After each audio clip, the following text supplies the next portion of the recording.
আসুন আমরা প্রার্থনা করি। আমাদের প্রেমময় পিতা, তুমি এই স্বর্গ এবং পৃথিবী সমস্ত কিছু সৃষ্টি করেছ। তুমি পবিত্র এবং দয়াময় ঈশ্বর। তুমি এই পৃথিবীর সমস্ত মানব জাতিকে তুমি ভালোবাসো এবং আমাদেরকে বাঁচাবার জন্য পিতা তোমার একমাত্র প্রিয় পুত্র যীশু খ্রিস্টকে এই পৃথিবীতে পাঠিয়েছিলে। তিনি ক্রুশে কষ্ট ভোগ করেছিলেন এবং তার বহুমূল্য রক্ত ক্রুশে ঝরিয়েছিলেন। পিতা, সত্যিকার অর্থেই তোমাকে অনেক ধন্যবাদ জানাই তোমার ভালোবাসার জন্য, তোমার দয়ার জন্য, যে তুমি আমাদের আত্মার পরিত্রাণ দিয়েছ এবং আমাদের হৃদয়ে স্বর্গে যাবার প্রত্যাশা দিয়েছ। পিতা, যতদিন না আমরা সিদ্ধ না হই ততদিন পর্যন্ত আমাদের এই মণ্ডলীকে এবং আমাদেরকে বৃদ্ধি দান করো এবং সব সময় আমাদেরকে সুরক্ষা দান করো, পরিচালনা দান করো। পিতা, ধন্যবাদ দিই তোমার সমস্ত মহৎ কার্যের জন্য, যে এই শেষ সময় তুমি মণ্ডলীর মধ্য দিয়ে করছো এবং তুমি আমাদেরকে একটি মিশন দিয়েছো যেন আমরা সমস্ত পৃথিবীতে তোমার সুসমাচার ছড়িয়ে দিতে পারি। পিতা, ধন্যবাদ দিই তোমার এই স্বর্গীয় সুসমাচারের জন্য, যেটা শুধুমাত্র এই কোরিয়াতে নয় কিন্তু সমস্ত পৃথিবীতে ছড়িয়ে যাচ্ছে। পিতা, তোমার পবিত্র বাক্যের শক্তি এবং পবিত্র আত্মার শক্তি যাচনা করছি যেন আমরা আরও বেশি শক্তিশালী হতে পারি। সমস্ত পৃথিবীতে যারা মিশনারি রয়েছে তারা যেন আরও বেশি শক্তিশালীভাবে তোমার সুসমাচার প্রচার করতে পারে এবং তোমার মণ্ডলী স্থাপন করতে পারে। সত্যি পিতা, তোমাকে অনেক অনেক ধন্যবাদ দিই যখন দেখি এবং শুনতে পাই তোমার সেই সুসমাচারের বাক্য। পিতা, এই সময় প্রার্থনা চাই আমাদের সমস্ত মূল্যবান মিশনারি এবং তাদের পরিবারের জন্য, যারা তোমার জন্য কাজ করছে। তুমি তাদের দায়িত্ব বহন করো এবং তাদেরকে শারীরিক এবং আত্মিকভাবে শক্তিশালী করো। আমাদের সেই ভালোবাসার পাস্টর, তিনি আমেরিকায় গিয়েছেন মিশনের জন্য, তাকেও তুমি সুস্থতা দান করো। সমস্ত মিশনারির সুস্থতা তোমার কাছে যাচনা করছি এবং এই সময় পিতা আমাকেও তুমি সাহায্য করো এবং সুস্থতা দান করো যেন আমি তোমার ইচ্ছা সাধন করতে পারি। আমাদের প্রত্যেকে তুমি দয়া করো এবং পরিচালনা দান করো। এ সময় আমরা তোমার উপরই নির্ভর করছি এবং তোমার কাছে আমাদের সমস্ত যাচনা রাখছি। এই প্রার্থনা প্রভু যীশু খ্রিস্টের নামে চাই, আমেন। আসুন আমরা বাইবেল খুলি। মথি 16 অধ্যায়, মথি 16 অধ্যায় 24 পদ। মথি 16 অধ্যায় 24 পদ। মথি 16 অধ্যায় 24 পদ। আসুন আমরা একসাথে পড়তে চাই। তখন যীশু আপন শিষ্যদিগকে কহিলেন, কেহ যদি আমার পশ্চাৎ আসিতে ইচ্ছা করে তবে সে আপনাকে অস্বীকার করুক, আপন ক্রুশ তুলিয়া লউক এবং আমার পশ্চাৎগামী হোক।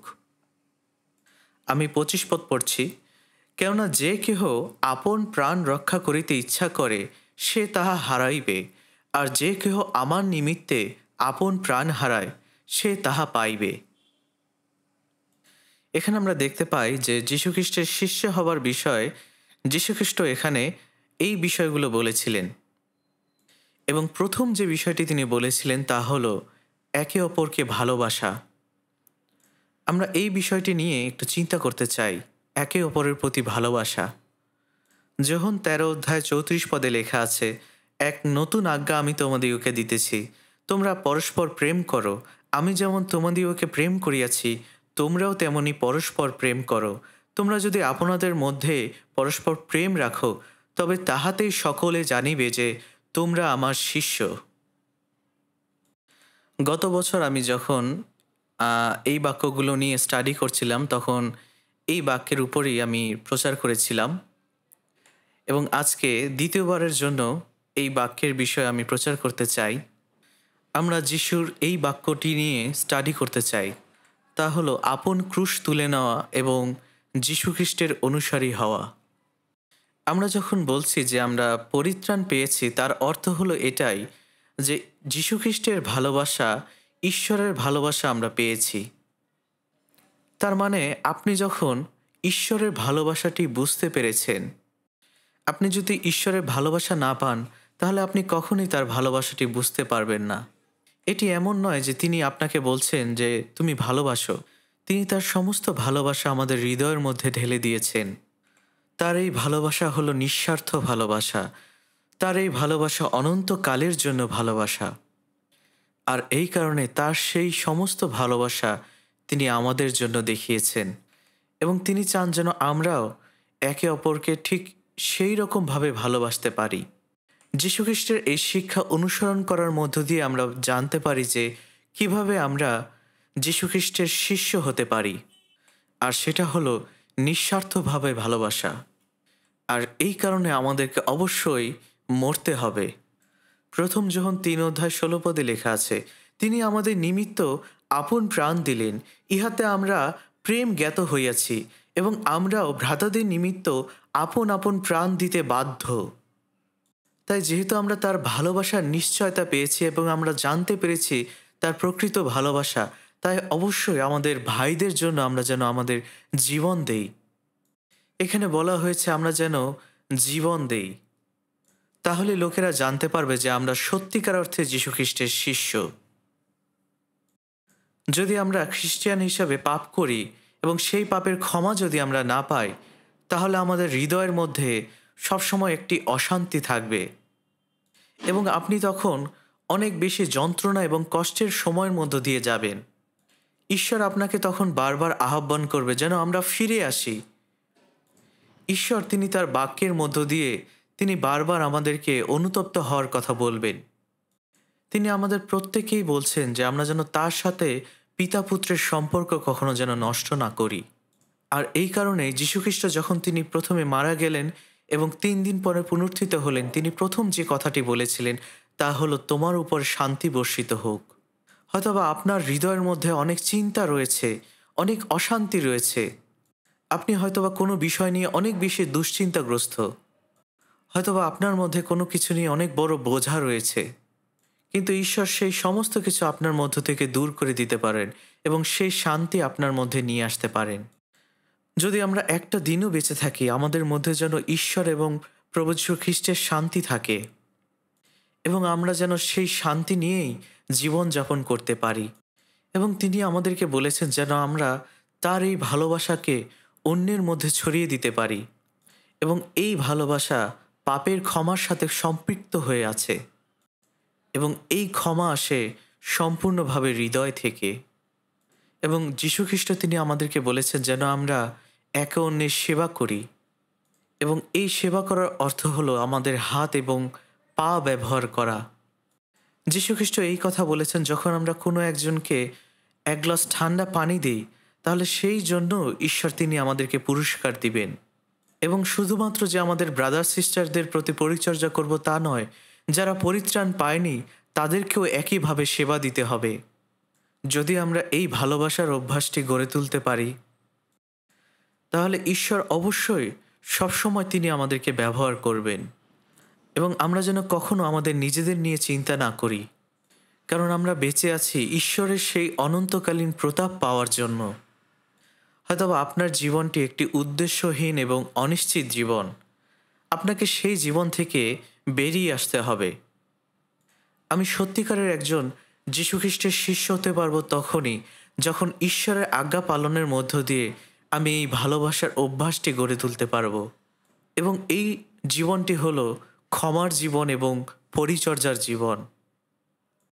প্রভু যীশু খ্রিস্টের মহৎ ভালোবাসা আমাদের প্রতি দেখিয়েছেন, তার মৃত্যুর মধ্য দিয়ে তিনি আমাদেরকে পরিত্রাণ দিয়েছেন এবং আমরা যারা তার মহৎ ভালোবাসাটা বুঝতে পেরেছি, আমাদের হৃদয়ে তিনি তার ভালোবাসা ঢেলে দিয়েছেন যেন আমরা একে অন্যের প্রতি ভালোবাসতে পারি।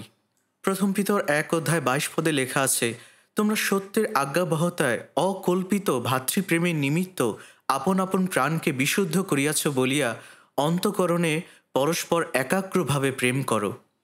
যখন আমরা ঈশ্বরের বাক্যের বাধ্য হয়ে চলি তখন আমাদের আত্মা বিশুদ্ধ হয়। আর এই সত্যে আজ্ঞাবহতার জন্য আমাদেরকে অবশ্যই একে অপরকে বিশুদ্ধ অন্তঃকরণ নিয়ে ভালোবাসতে হবে। ঈশ্বর আমাদেরকে পরিত্রাণ দিয়েছেন যেন আমরা একে অপরকে নিঃস্বার্থভাবে ভালোবাসতে পারি।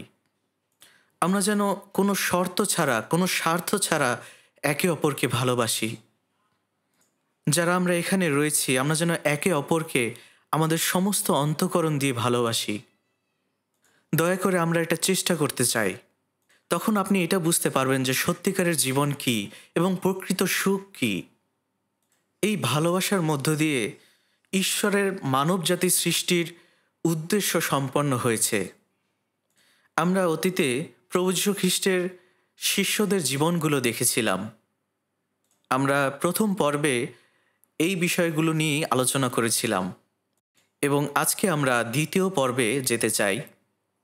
মথি 16:24 লেখা আছে, যেন আমরা নিজেদেরকে অস্বীকার করি, আপন ক্রুশ তুলে নেই এবং যীশুখ্রিস্টের পশ্চাৎগামী হই। এবং একই বিষয়ে লূক লিখিত সুসমাচার 9 লেখা আছে,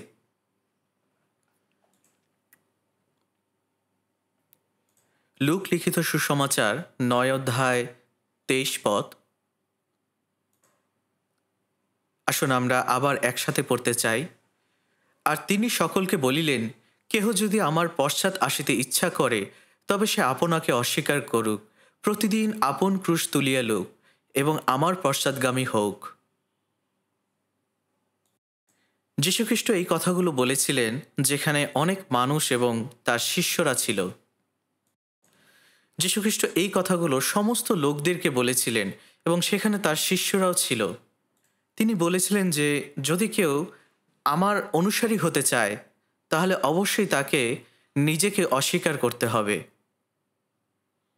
খ্রিস্টে বিশ্বাসী জীবনের মানে হল প্রভু যীশু খ্রিস্টকে অনুসরণ করা।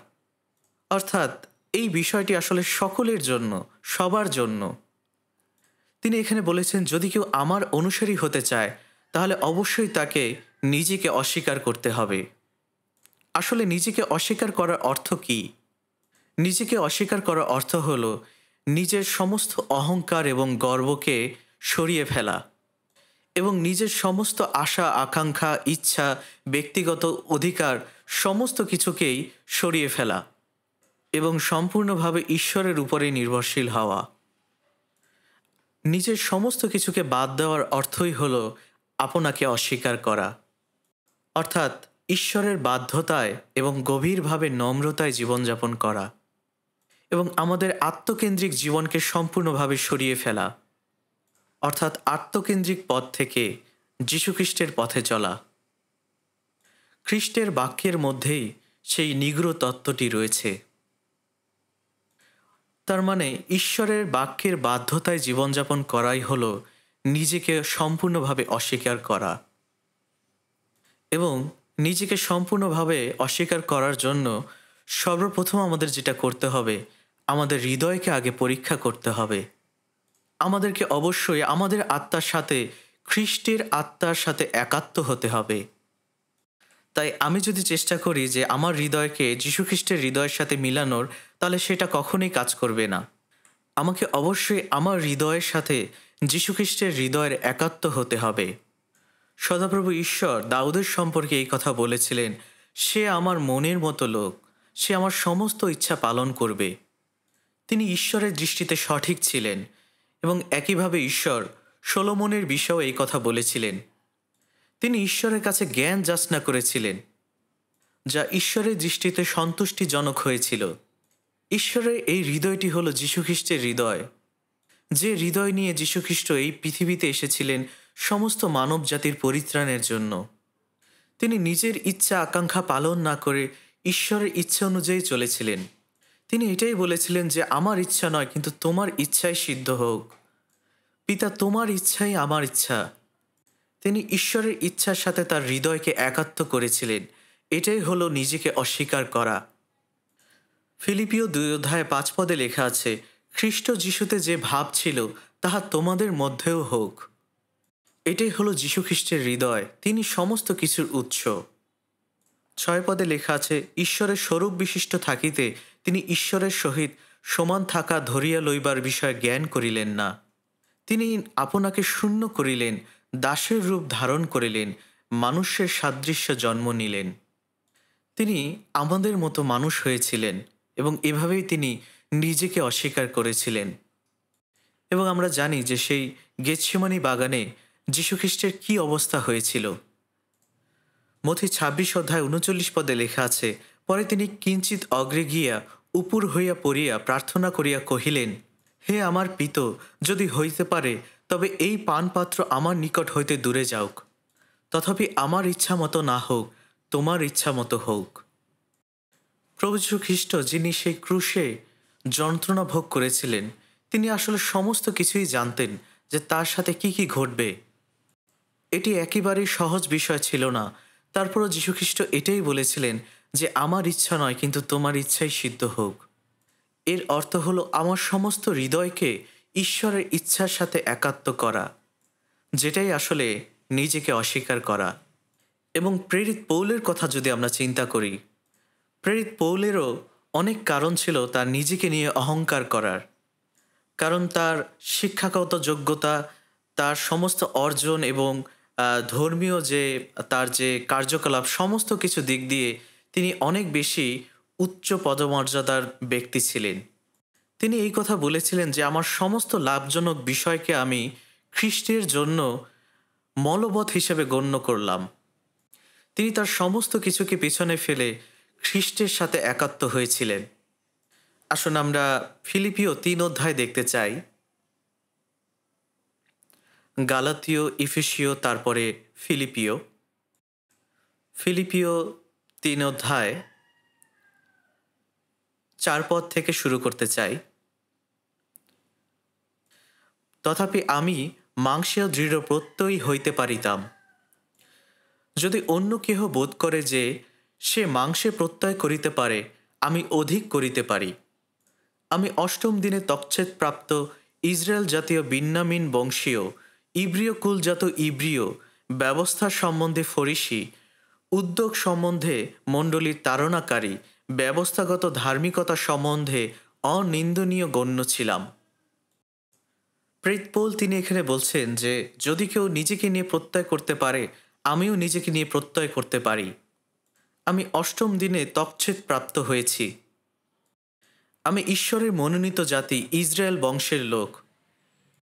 আমি ইসরায়েল জাতীয় বেন্যামিন বংশীয়। আমরা জানি যে শৌল, যিনি প্রথম রাজা ছিলেন, তিনিও বেন্যামিন বংশীয় লোক ছিলেন। এবং তিনি বলছেন যে আমি শুধুমাত্র ইব্রিয় তা নয়, আমি ইব্রিয় বংশ থেকে আসা একজন ইব্রিয়। এবং আমি ব্যবস্থা সম্বন্ধে ফরিসি, যারা ঈশ্বরের বাক্য অনুসারে জীবনযাপন করে। এবং তিনি এটাও বলেছিলেন আমি উদ্যোগ সম্বন্ধে মণ্ডলীর তাড়নাকারী। যিহুদিরা খ্রিস্টের মণ্ডলীকে অনেক বেশি ঘৃণা করত। তারা যীশুখ্রিস্টকে ঈশ্বর এবং মশীহ হিসাবে বিশ্বাস করেনি, যদিও তারা এটা বিশ্বাস করেছিল যে ঈশ্বর সমস্ত কিছু, স্বর্গ এবং পৃথিবীর সৃষ্টিকর্তা। কিন্তু তারা খ্রিস্ট বিশ্বাসীদের ঈশ্বরের নিন্দুক হিসাবে মনে করেছিল। এবং পৌল সেই সময় এটাই মনে করেছিলেন। আর তিনি উদ্যোগী হিসাবে তিনি মণ্ডলীকে তাড়না করেছিলেন। এবং তিনি এই কথাও বলেছিলেন যে ব্যবস্থাগত ধার্মিকতা সম্বন্ধে অনিন্দনীয় গণ্য ছিলাম। অর্থাৎ তার এই কথার মধ্যে দিয়ে তিনি এটাই বোঝাতে চেয়েছিলেন যে আমার অনেক বিষয় রয়েছে নিজেকে নিয়ে গর্ব করার। কিন্তু 7 পদে তিনি এই কথা বলেছেন, কিন্তু যাহা যাহা আমার লাভ ছিল, সেই সমস্ত খ্রিস্টের নিমিত্ত ক্ষতি বলিয়া গণ্য করিলাম। আর বাস্তবিক আমার প্রভু যীশু খ্রিস্টের জ্ঞানের শ্রেষ্ঠতা প্রযুক্ত আমি সকলই ক্ষতি বলিয়া গণ্য করিতেছি। তাহার নিমিত্ত সমস্তেরই ক্ষতি সহ্য করিয়াছি এবং তাহা মলবৎ গণ্য করিতেছি, যেন খ্রিস্টকে লাভ করি। যীশুখ্রিস্ট শুধু আমাদের পরিচয় নয়, তিনি আমাদের মধ্য দিয়ে কার্য সাধন করেন। প্রভু যীশু খ্রিস্টের জ্ঞানের সাথে সমস্ত কিছুই আসলে অপর্যাপ্ত। আমাদের মধ্যে আসলে কিছুই নেই যা নিয়ে আমরা গর্ব করতে পারি। তাই শুধুমাত্র যীশুখ্রিস্ট ছাড়া কোনো কিছুই আমাদের হৃদয়ে ধরে রাখতে চাই না। তাই যীশুখ্রিস্টের জন্যই আমি সমস্ত কিছুই করতে পারি। আর এই কারণেই আমি যীশুখ্রিস্টের জ্ঞানের কাছে সমস্ত কিছুকেই ক্ষতি হিসেবে গণ্য করেছি। ফিলিপিও 3 অধ্যায় 9 পদে লেখা আছে, এবং তাহাতেই যেন আমাকে দেখিতে পাওয়া যায় আমার নিজের ধার্মিকতা, যাহা ব্যবস্থা হইতে প্রাপ্য, তাহা যেন আমার না হয়, কিন্তু যে ধার্মিকতা খ্রিস্টে বিশ্বাস দ্বারা হয়, বিশ্বাসমূলক যে ধার্মিকতা ঈশ্বর হইতে পাওয়া যায়, তাহাই যেন আমার হয়। বিশ্বাসের মধ্য দিয়ে ঈশ্বরের কাছ থেকে আমরা ধার্মিকতা লাভ করেছি। তাই আমরাও, যারা আমরা আহত হয়েছি, আমরা প্রত্যেকে ঈশ্বরের সাক্ষাতে ধার্মিক হয়েছি। এই আহত হওয়ার অর্থ হলো যীশুখ্রিস্টের ধার্মিকতা আমাদেরকে দেওয়া হয়েছে। এই ধার্মিকতা হলো আমরা কতটা বিশ্বস্ততার সাথে খ্রিস্টের ধার্মিকতায় এই জগতে রয়েছি, এবং অবশ্যই আমাদেরকে সেই ধার্মিকতায় জীবনযাপন করতে হবে যেন আমরা যীশুখ্রিস্টের পুনরাগমনের সময় পুরস্কার লাভ করতে পারি। যীশুখ্রিস্ট যে শুধুমাত্র আমাদের পাপগুলো মুছে ফেলেছেন তা নয়, তিনি তার ধার্মিকতা আমাদের মধ্যে দিয়েছেন। তিনি তার নিজের ধার্মিকতা স্বরূপ পরিত্রাণের বস্ত্র আমাদেরকে পরিয়েছেন। তাই আমরা যারা বেঁচে রয়েছি আমাদেরকে অবশ্যই নিজেদেরকে অস্বীকার করতে হবে। আমরা যেন আমাদের নিজেদের সমস্ত কিছুকে অস্বীকার করতে পারি এবং যে ধার্মিকতা আমরা পেয়েছি সেই ধার্মিকতায় বিশ্বাসে দাঁড়িয়ে থাকতে পারি। এই জগতে বেঁচে থাকার অর্থ হলো খ্রিস্ট আমাদের মধ্যে রয়েছে, এবং সব থেকে বড় সত্য হলো যীশুখ্রিস্ট জীবন্ত এবং তার অনুগ্রহ সত্য। তাই প্রেরিত পৌল তিনি যীশুখ্রিস্টকে অনুসরণ করেছিলেন। প্রতিদিন তিনি নিজেকে ক্রুশে দিয়েছিলেন।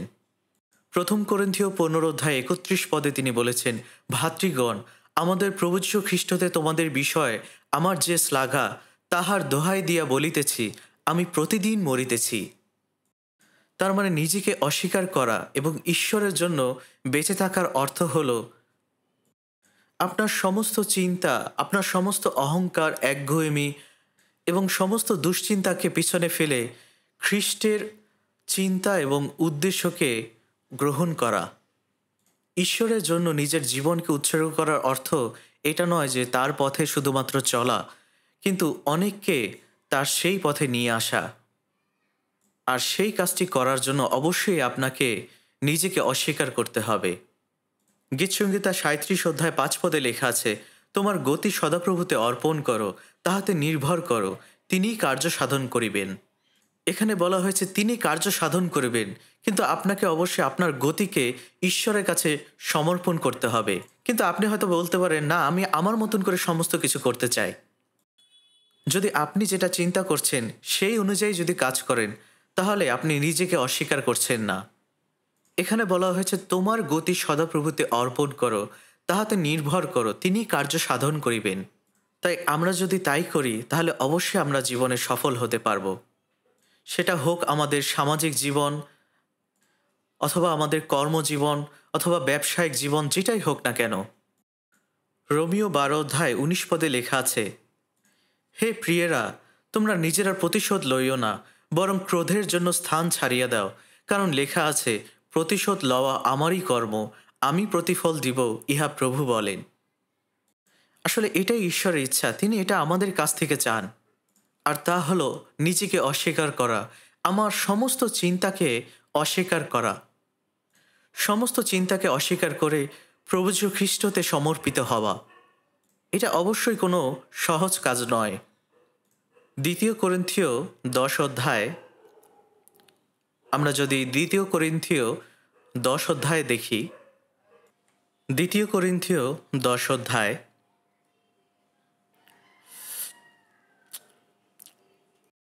3 থেকে পড়তে চাই। আমরা মাংসে চলিতেছি বটে, কিন্তু মাংসের বশে যুদ্ধযাত্রা করিতেছি না। আমাদের এই দেহ, এই মাংস আসলে খুবই গুরুত্বপূর্ণ। যদিও আমাদের শারীরিকভাবে, মানসিকভাবে একবার জন্ম হয়েছে, কিন্তু আমরা আরেকটি বার জন্মগ্রহণ করতে পারি, আর সেটা হলো আত্মার মধ্য দিয়ে। এখানে বলা হয়েছে আমরা মাংসে চলিতেছি বটে, কিন্তু মাংসের বশে যুদ্ধযাত্রা করিতেছি না। 4 বলা হয়েছে, কারণ আমাদের যুদ্ধের অস্ত্রশস্ত্র মাংসিক নহে, কিন্তু দুর্গসমূহ ভাঙিয়া ফেলিবার জন্য ঈশ্বরের সাক্ষাতে পরাক্রমী। এবং 5 আমরা বিতর্ক সকল এবং ঈশ্বরের জ্ঞানের বিরুদ্ধে উত্থাপিত সমস্ত উচ্চ বস্তু ভাঙিয়া ফেলিতেছি, এবং সমুদয় চিন্তাকে বন্দী করিয়া খ্রিস্টের আজ্ঞাবহ করিতেছি। তাই খ্রিস্টের আজ্ঞাবহ হওয়ার অর্থ হলো এটাই, যে নিজেকে অস্বীকার করা। আমরা যেন আমাদের সামনে আমাদের জীবনের পরিচালক যীশু খ্রিস্টকে রাখি। যদি আমরা তার পথ অনুসরণ করি, তাহলে অবশ্যই আমরা জীবনে বিজয়ী হতে পারবো। আর এভাবেই আমরা যুদ্ধ করতে পারি। এটাই হলো সেই যুদ্ধযাত্রা। ২ করিন্থীয় ৫ অধ্যায় ১৪-১৫ পদে লেখা আছে, কারণ খ্রিস্টের প্রেম আমাদিগকে বশে রাখিয়া চালাইতেছে। কেননা আমরা এইরূপ বিচার করিয়াছি যে একজন সকলের জন্য মরিলেন, সুতরাং সকলেই মরিল। আর তিনি সকলের জন্য মরিলেন, যেন যাহারা জীবিত আছে তাহারা আর আপনাদের উদ্দেশ্যে নয়, কিন্তু তাহারই উদ্দেশ্যে জীবন ধারণ করে, যিনি তাহাদের জন্য মরিয়াছিলেন ও উত্থাপিত হইলেন। এখানে বলা হয়েছে যারা জীবিত আছে, অর্থাৎ আমরা যারা রয়েছে, আমরা যেন নিজেদের জন্য না বাঁচি, বরঞ্চ নিজেকে অস্বীকার করি। কারণ তিনি আমাদের জন্য মরেছিলেন এবং তিনি আমাদের জন্যই উত্থাপিত হয়েছিলেন। তার ইচ্ছা হলো এটাই, যেন আমরা অন্যের জন্য বাঁচি, নিজেকে অস্বীকার করি এবং যীশু খ্রিস্টকে ফলো করি। এটাই হলো সত্যিকারের জীবন। গালাতীয় ২ অধ্যায় ২০ পদে প্রেরিত পৌল বলেছেন, খ্রিস্টের সহিত আমি ক্রুশারোপিত হইয়াছি। আমি আর জীবিত নই, কিন্তু খ্রিস্টই আমাতে জীবিত আছেন। আর এখন মাংসে থাকিতে আমার যে জীবন আছে, তাহা আমি বিশ্বাসে, ঈশ্বরের পুত্রে বিশ্বাসেই যাপন করিতেছি। তিনি আমাকে প্রেম করিলেন এবং আমার নিমিত্তে আপনাকে প্রদান করিলেন।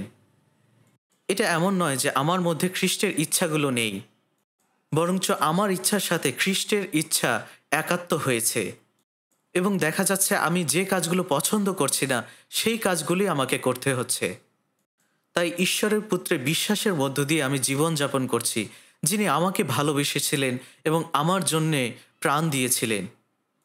আর এই কারণেই আমাকে খ্রিস্টের ইচ্ছা অনুযায়ী বাঁচতে হবে, তার বাক্য এবং তার পথ অনুসারেই চলতে হবে। তাই এই জীবন হলো নিজেকে প্রচার করা নয়, বরং খ্রিস্টকে উচ্চকৃত করা এবং অন্যকে গেঁথে তোলা। তাই এই জীবনটা হলো মৎস্যজীবীর জীবন, নিজেকে অস্বীকার করার জীবন। দানিয়েল ১২ অধ্যায় ৩ পদে লেখা আছে, আর যাহারা বুদ্ধিমান তাহারা বিতানের দীপ্তির ন্যায়, এবং যাহারা অনেককে ধার্মিকতার প্রতি ফিরায় তাহারা তারাগণের ন্যায় অনন্তকাল দেদীপ্যমান। আমরা প্রত্যেকেই তারার মতো করে অনন্তকাল ধরে জ্বলব, এবং এটা একমাত্র নিজেকে অস্বীকার করার মধ্য দিয়ে সম্ভব হবে।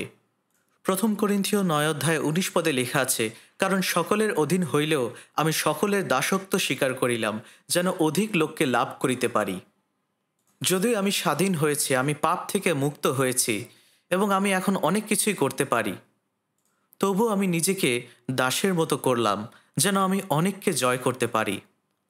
যদি আপনি অনেক মানুষকে জয় করতে চান, তাহলে অবশ্যই নিজেকে অস্বীকার করতে হবে এবং আপনাকে দাসের মতো হতে হবে। আমাকে অবশ্যই মরতে হবে যদি আমি অন্যকে জয় করতে চাই।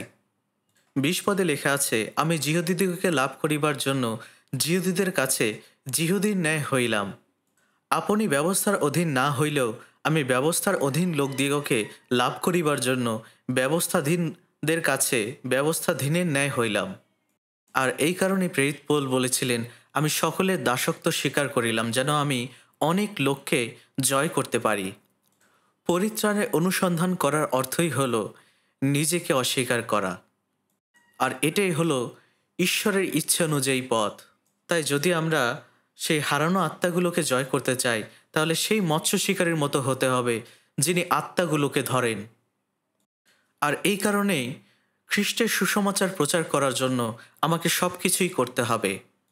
তাই যদি আপনি খ্রিস্টের সুসমাচারের অংশীদার হতে চান, তাহলে অবশ্যই আপনাকে নিজেকে অস্বীকার করতে হবে। নিজের সমস্ত ক্ষমতা, অহংকার, চিন্তা সমস্ত কিছুকে ঝেড়ে ফেলতে হবে, যেন আপনার মধ্যে খ্রিস্টের ভালোবাসা থাকে এবং সেই ভালোবাসার প্রকাশ করার অভ্যাস থাকে। যদি প্রেরিত পৌল শৌল হিসেবেই থেকে যেতেন, তাহলে কখনোই তার জীবনে এত দুঃখ কষ্ট আসতো না। হয়তোবা তার শেষটা অনেক ভালোভাবে হতো এবং তিনি সুন্দরভাবে বিদায় নিতে পারতেন। তার মধ্যে অনেক ক্ষমতা এবং পদমর্যাদা ছিল, কিন্তু তিনি সমস্ত কিছুকেই বিসর্জন দিয়েছিলেন। তিনি তার সমস্ত কিছুকে ছুঁড়ে ফেলে দিয়েছিলেন। তার মানে এর অর্থ কি এটাই যে তার জীবনটি আসলে একদম ব্যর্থ একটি জীবন? তার জীবন যদি ব্যর্থ হতো, তাহলে তিনি কখনোই এটা বলতেন না যে তোমরা আমাকে অনুসরণ করো। তিনি এই কথা বলতেন না যে আমি যেমন খ্রিস্টের মতো চলছি, তোমরাও তেমনি আমার মতো চলো। তিনি খ্রিস্টের জন্য অনেক তাড়না, অনেক কষ্ট এবং এমনকি মৃত্যু যন্ত্রণাও তিনি ভোগ করেছিলেন। আর এটাই হলো সত্যিকার অর্থে খ্রিস্টের জন্য জীবন যাপন করা। যীশুখ্রিস্টের শিষ্য হওয়ার অর্থ হল যীশুখ্রিস্টের মতোই জীবন যাপন করা। প্রথম করিন্থীয়তে যদি আমরা দেখি, প্রথম করিন্থীয় 4 অধ্যায়, প্রথম করিন্থীয় 4 অধ্যায় 12 থেকে 13 পদ আসুন আমরা একসাথে পড়তে চাই। এবং স্বহস্তে কার্য করিয়া পরিশ্রম করিতেছি, নিন্দিত হইতে হইতে আশীর্বাদ করিতেছি, তাড়িত হইতে হইতে সহ্য করিতেছি, অপবাদিত হইতে হইতে বিনয় করিতেছি। অদ্য পর্যন্ত আমরা যেন জগতের আবর্জনা, সকল বস্তুর জঞ্জাল হইয়া রহিয়াছি। প্রভু যীশু খ্রিস্ট এবং প্রেরিত পৌল হলেন সেই জীবন্ত উদাহরণ যে যীশুখ্রিস্টের শিষ্যদের জীবন কেমন হওয়া উচিত। তাই আমাদেরকেও যীশুখ্রিস্ট এবং প্রেরিত পৌলের মতনই জীবনযাপন করা উচিত। 12 পদে লেখা আছে যে প্রেরিত পৌল নিজের হাতে কাজ করতেন। আমরা হাত দিয়ে কাজ করি, তাই না? আমরা কোনো কিছুই আসলে বিনামূল্যে পাই না। আপনি কি অন্যের উপর নির্ভর করে জীবন যাপন করছেন? দয়া করে পরিশ্রম করুন এবং প্রভুর রাজ্যের জন্য পরিচর্যা করুন। এবং এখানে বলা হয়েছে যখন আমরা নিন্দিত হই তখন যেন আশীর্বাদ করি, যখন আমরা তাড়িত হই তখন যেন সহ্য করি। কেন? যদি আমরা তা না করি তাহলে সুসমাচার বিঘ্নিত হবে। হয়তোবা এর মধ্য দিয়ে একটি হারানো আত্মা স্বর্গে যাওয়ার নিশ্চয়তা পেতে পারে। তাই আমাদের এটাই যাচনা করা উচিত যেন তারা একটু হলেও বুঝতে পারে। আর এই কারণে 13 পদে বলা হয়েছে অদ্য পর্যন্ত আমরা যেন জগতের আবর্জনা, সকল বস্তুর জঞ্জাল হইয়া রহিয়াছি। প্রেরিত পৌল আসলে এমনটাই করেছিলেন। তার পথ ছিল নিজেকে অস্বীকার করার পথ। আসুন আমরা প্রথম করিন্থীয় 10 অধ্যায়, প্রথম করিন্থীয় 10 অধ্যায় 23 পদ দেখতে চাই।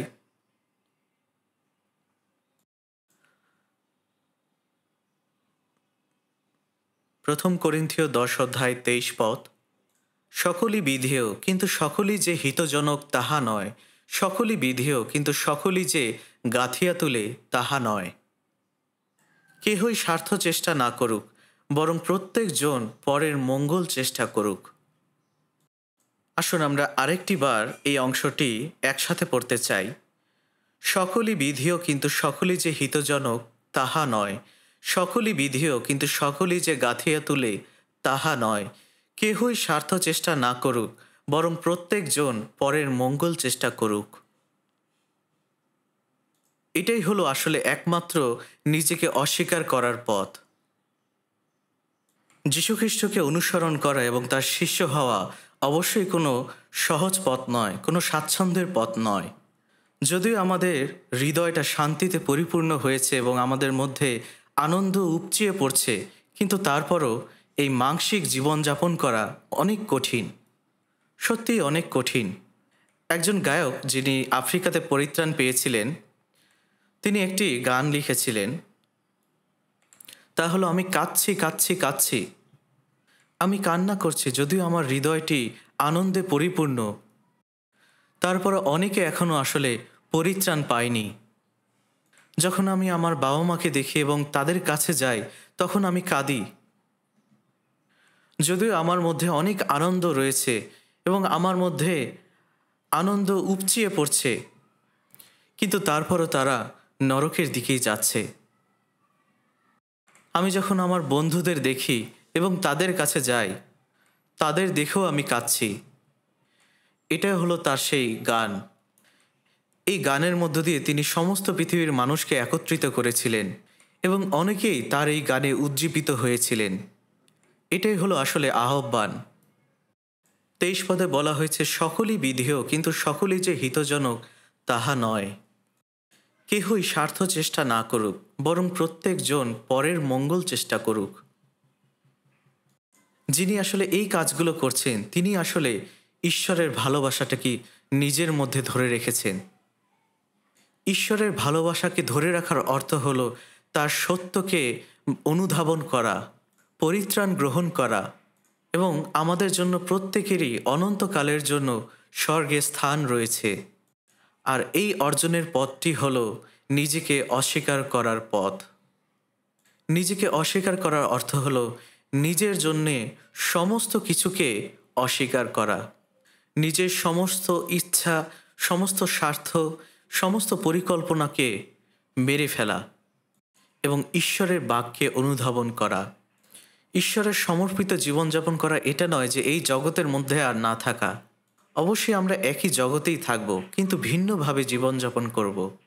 যদিও আমরা অনেকের মতো একইভাবে খাবার খাচ্ছি, কিন্তু আমাদেরকে যুদ্ধ করা শিখতে হবে এবং সহ্য করা শিখতে হবে, যেন আমি যে খাবার খাই সেই খাবার খেয়ে যেন শক্তি পাই এবং সেই খাবারের শক্তিকে ভালো কাজে ব্যবহার করতে পারি। যদিও আমরা সবাই একই খাবার খাচ্ছি, কিন্তু আমাদের উদ্দেশ্য এবং পরিকল্পনা ভিন্ন ভিন্ন। ঠিক যেমনটা যেভাবে আমরা কাজ করি, যদিও আমাদের একই কর্মজীবন, একই আমাদের স্কুল জীবন, একই আমাদের চার্চের জীবন, কিন্তু আমাদের গন্তব্যগুলোই হলো আসল বিষয়। আপনার নিজের পরিচয় এবং আপনার জীবনের গন্তব্যই আপনার জীবনে ফল দেবে। যদি আপনি তা অর্জন করতে চান, তাহলে অবশ্যই আপনাকে নিজেকে অস্বীকার করতে হবে এবং ঈশ্বরের ইচ্ছা অনুযায়ী জীবনযাপন করতে হবে। আপনাকে সম্পূর্ণরূপে ঈশ্বরের উপরে নির্ভরশীল হতে হবে। আর যখন এইভাবে আমরা পরিশ্রমের সহিত বিশ্বস্তভাবে জীবনযাপন করব, তখন ঈশ্বর আমাদেরকে পরিচালনা দান করবেন। প্রথম শমূয়েল 2:6 লেখা আছে, সদাপ্রভু মারেন ও বাঁচান, তিনি পাতালে নামান ও ঊর্ধ্বে তুলেন। সদাপ্রভু দরিদ্র করেন ও ধনী করেন, তিনি নত করেন ও উন্নত করেন। ঈশ্বর তিনি সর্বশক্তিমান, তিনি সর্বজ্ঞানী। তাই আমরা যদি তার ইচ্ছা অনুযায়ী জীবনযাপন করি, তিনি আমাদেরকে পরিবর্তন করতে পারেন। তিনি আমাদেরকে তার মতন করে তিনি গড়ে তুলতে পারেন। আর তাই খ্রিস্টকে অনুসরণ যদি করতে চাই, তাহলে অবশ্যই তার পথকে অনুসরণ করতে হবে এবং নিজেকে অস্বীকার করতে হবে, আপন ক্রুশ তুলে নিতে হবে। আর সেটা হলো ভালোবাসা, যেটা আমরা এর আগে লুক 14 দেখেছিলাম। আসুন আমরা লুক 14:26 দেখতে চাই। লুক 14:26 লেখা আছে, যদি কেহ আমার নিকটে আইসে আর আপন পিতামাতা, স্ত্রী, সন্তান সন্ততি, ভাতৃগণ ও ভগ্নীগণকে, এমনকি নিজ প্রাণকেও অপ্রিয় জ্ঞান না করে, তবে সে আমার শিষ্য হইতে পারে না। প্রথম যখন আমি এই বাক্যটি পড়েছিলাম, তখন আমি চিন্তা করছিলাম যে তাহলে কি আমরা আমাদের পিতামাতা, স্ত্রী এবং ছেলে মেয়েদেরকে দূরে ঠেলে দেব? ঈশ্বর কি আমাদেরকে এটা বলছে যে আমরা তাদেরকে ত্যাগ করব, তাদের কাছ থেকে সরে যাব? আসলে এই বিষয়টিতে হয়তোবা জাগতিকভাবে আমাদের একটু ভুল বোঝাবুঝি হতে পারে। আসুন আমরা মথি 10:37 দেখতে চাই। যে কেহ পিতা কি মাতাকে আমা হইতে অধিক ভালোবাসে, সে আমার যোগ্য নয়, এবং যে কেহ পুত্র কি কন্যাকে আমা হইতে অধিক ভালোবাসে, সে আমার যোগ্য নয়। যখন ঈশ্বর এই কথাগুলো বলছিলেন, এই কথার আসলে অর্থ কী? অবশ্যই এর একটি গভীর অর্থ রয়েছে। আমরা এই পৃথিবীতে অল্প সময়ের জন্য এসেছি এবং এই পরিবারের মধ্যেও আমরা অল্প সময়ের জন্য আছি, কিন্তু আমরা যেন আমাদের পরিবারের সম্পর্কের কারণে ঈশ্বরকে কখনো ত্যাগ না করি। যদি আমরা পরিবারের জন্য ঈশ্বরের কাছ থেকে দূরে সরে যাই, তাহলে পরিবার ঈশ্বরের সেই ধার্মিকতা থেকে বঞ্চিত হবে, অর্থাৎ এই পরিবার কখনো পরিত্রাণ পাবে না। আর তাই পরিত্রাণ পাবার জন্য যে কাজটি উত্তম, যেটা সঠিক, সেটাই আমাদের করতে হবে। অবশ্যই এই পরিত্রাণের জন্য অনেক ধরনের সমস্যার সম্মুখীন হতে হবে, কিন্তু পরিবারের জন্য আমরা কখনো যেন ঈশ্বরকে পেছনে না ফেলি। আমরা যেন এই কারণে যুদ্ধ করি। কিন্তু আপনি যদি এরকম মনে করেন যে না, আমি এটা চাই না, আমি আমার পরিবারের ইচ্ছাকে সম্মান করি এবং এই কারণে আমি আর চার্চে আসব না, আপনার মনের মধ্যে যদি এই বিষয় থাকে যে আমি পরিবারের শান্তির জন্য আর ঈশ্বরের বাক্য শুনব না, তাহলে আপনি সম্পূর্ণ ভুল পথে আছেন। আপনার কখনই এটা করা উচিত নয়। কারণ বাক্যে বলা হয়েছে যেন আমরা অন্যকে সন্তুষ্ট করার জন্য সত্যকে ত্যাগ না করি। যদি আপনার পরিবারকে সত্য পথে পরিচালনা করতে চান, তাহলে অবশ্যই এই বিষয়ে কখনো কম্প্রোমাইজ করবেন না। অর্থাৎ এই বিষয় নিয়ে কখনো যেন আমরা অবহেলা না করি। এই কারণে আমরা যেন মাংসের বশে না চলি। ঈশ্বর যেন আমাদেরকে কবুতরের মতো করে পরিচালনা দান করেন। মথি 10 অধ্যায় 16 পদে যীশুখ্রিস্ট বলেছেন, দেখো, কেন্দুয়াদের মধ্যে যেমন মেষ, তেমনি আমি তোমাদিওকে প্রেরণ করিতেছি। অতএব তোমরা সর্পের ন্যায় সতর্ক ও কপতের ন্যায় অমায়িক হও। এটা সত্য যে সম্পূর্ণভাবে নিজে যীশুখ্রিস্ট আমাকে পরিত্রাণ করেছেন, কিন্তু আমি যদি আমার নিজের বুদ্ধিমত্তা দিয়ে বলতে চাই, সেটা কখনোই হয়তো বা ফলপ্রসূ হবে না। সেটা হতে পারে আমার জন্য একটি বড় বোঝা। তাই অবশ্যই আপনাকে সর্পের মতো জ্ঞানী এবং কপতের মতো সরল হতে হবে। এবং তিনি এই কথা বলেছেন যেন আমরা কখনো সত্যকে অবহেলা না করি।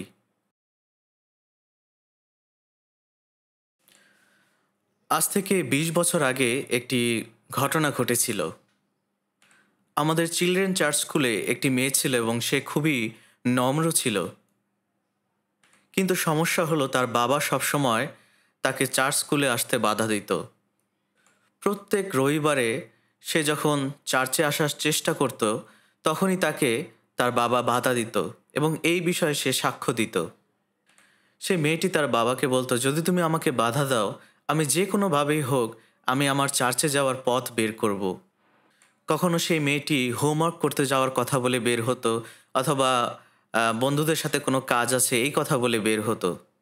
সে বিভিন্নভাবে তার বাবাকে বলে চার্চে আসতো এবং একদিন তার বাবা তার পেছন পেছন গেল এবং যখন সে দেখতে পেল যে তার মেয়ে আসলে চার্চে যাচ্ছে, তখন সে অনেক রাগান্বিত হলো এবং সে তার বাইবেলটি ছিঁড়ে ফেলার চেষ্টা করেছিল।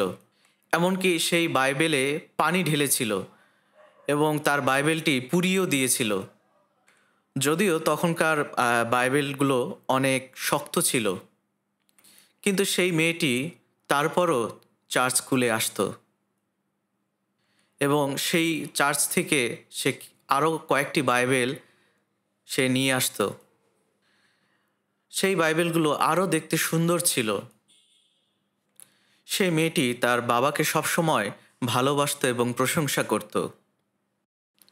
সেই মেয়েটি এই কথা বলতো যে, আমি আমার বাবাকে এবং আমার পরিবারকে ভালোবাসি, কারণ আমি কখনো হাল ছেড়ে দিতে চাই না।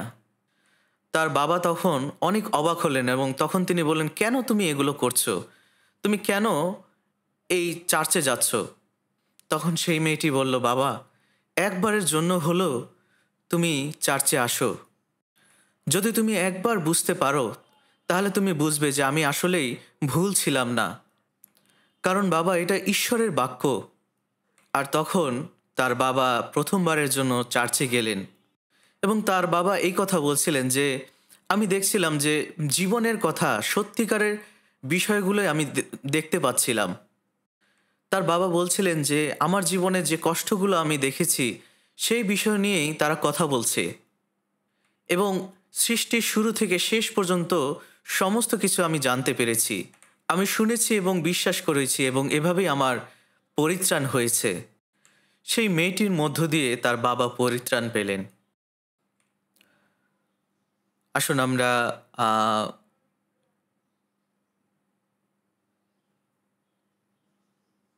লুক 14 অধ্যায় দেখতে চাই।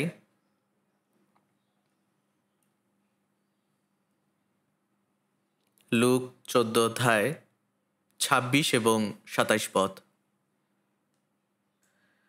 যদি কেহ আমার নিকটে আইসে আর আপন পিতামাতা, স্ত্রী, সন্তান সন্ততি, ভাতৃগণ ও ভগিনীগণকে, এমনকি নিজ প্রাণকেও অপ্রিয় জ্ঞান না করে, তবে সে আমার শিষ্য হইতে পারে না। যে কেহ নিজের ক্রুশ বহন না করে ও আমার পশ্চাৎ পশ্চাৎ না এসে, সে আমার শিষ্য হইতে পারে না। এই ছোট্ট মেয়েটি নিজেকে অস্বীকার করেছিল, তাই আপনাকেও অবশ্যই নিজেকে অস্বীকার করতে হবে। আমাদেরকে অবশ্যই নিজেদের ক্রুশ বহন করতে হবে এবং যীশুখ্রিস্টকে অনুসরণ করতে হবে। এটাই হলো একমাত্র যীশুখ্রিস্টের শিষ্য হবার পথ। এটাই হলো সত্যিকারের খ্রিস্টীয় জীবন। তাই দয়া করে, যদি আমাদের পরিবার সত্যের বিরুদ্ধে যায়, তাহলে অবশ্যই আমাদেরকে সত্যের পক্ষে দাঁড়াতে হবে। আমরা কখনোই হাল ছেড়ে দিতে চাই না। আমাদেরকে অবশ্যই সত্যিকার অর্থে সহ্য করতে হবে এবং আমাদের আচার ব্যবহার যেন আরও বেশি নম্র করি, কারণ আমরা আমাদের পরিবারকে ভালোবাসি এবং তাদের কাছেও সত্য সুসমাচার প্রচার করতে চাই। আর এই কারণে আমাদেরকে অবশ্যই সর্পের মতো জ্ঞানী হতে হবে। বলা হয়ে থাকে পানির থেকেও রক্তের ঘনত্ব অনেক বেশি, আর সত্য মানুষের রক্ত থেকেও বেশি মূল্যবান। এটাই সত্য, কারণ ঈশ্বরের রক্ত এই সত্যের উপর আরোপ করা হয়েছে। এটাই আসলে সত্য, ঈশ্বরের রক্তই হলো সত্য। যদি আপনার পরিবার এবং বন্ধু থাকে, আপনাকে অবশ্যই সে অনন্ত জীবনের জন্য যা করা দরকার সেটাই করতে হবে। আপনি যাকে ভালোবাসেন তার জন্য সর্বোচ্চ দিয়ে শেষ পর্যন্ত চেষ্টা করুন। যীশুখ্রিস্ট বলেছেন, যদি কেউ আমার শিষ্য হতে চায় তাহলে তাকে অবশ্যই নিজেকে অস্বীকার করতে হবে, আপন ক্রুশ তুলে নিতে হবে এবং আমাকে অনুসরণ করতে হবে। আসুন আমরা আরেকটি পদ দেখতে চাই। মথি লিখিত সুসমাচার 10 অধ্যায় 34 পদ থেকে। মথি লিখিত সুসমাচার 10 অধ্যায় 34 পদ থেকে 37 পদ পর্যন্ত। মনে করিও না যে আমি পৃথিবীতে শান্তি দিতে আসিয়াছি, শান্তি দিতে আসি নাই, কিন্তু খড়গ দিতে আসিয়াছি। কেননা আমি পিতার সহিত পুত্রের, মাতার সহিত কন্যার এবং শাশুড়ের সহিত বধূর বিচ্ছেদ জন্মাইতে আসিয়াছি। আর আপন আপন পরিজনই মনুষ্যের শত্রু হইবে। যে কেহ পিতা কি মাতাকে আমা হইতে অধিক ভালোবাসে সে আমার যোগ্য নয়, এবং যে কেহ পুত্র কি কন্যাকে আমা হইতে অধিক ভালোবাসে সে আমার যোগ্য নয়। এখানে বলা হয়েছে, মনে করিও না যে আমি পৃথিবীতে শান্তি দিতে আসিয়াছি।